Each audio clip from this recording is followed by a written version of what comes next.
Dans le but de baisser les cours du brut, une sous-commission du Sénat américain va étudier ce mercredi la loi appelée NOPEC, qui aurait pour effet de lever l'immunité souveraine des États membres de l'Organisation des pays exportateurs de pétrole, l'OPEP, aux États-Unis.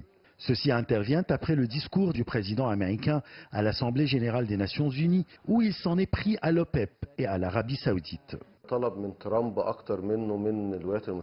Le président américain n'a pas caché son mécontentement vis-à-vis des décisions de l'OPEP.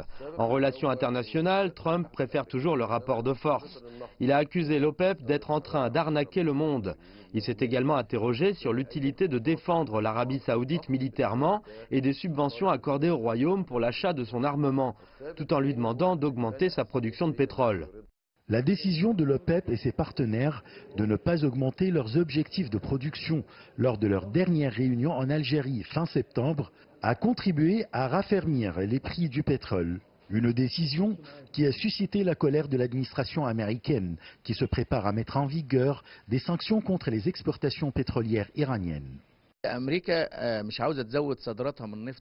En mai dernier, l'administration américaine a annoncé que Washington se retirait de l'accord nucléaire iranien.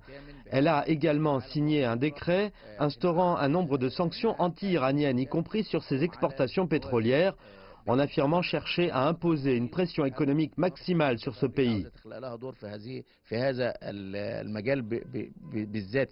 De son côté, le président français Emmanuel Macron a estimé lors de son discours à l'Assemblée générale des Nations unies qu'il serait bon pour le prix du pétrole que l'Iran puisse le vendre, faisant référence aux sanctions américaines contre ce pays. Les acteurs du marché ont du mal à voir d'où pourraient provenir les barils de pétrole pour compenser les sanctions américaines censées entrer en vigueur novembre prochain.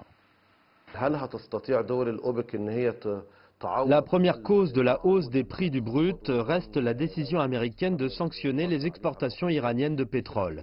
Les pays de l'OPEP pourraient compenser la quantité de pétrole iranien exporté, mais cela nuirait à leurs économies qui dépendent surtout des revenus du pétrole.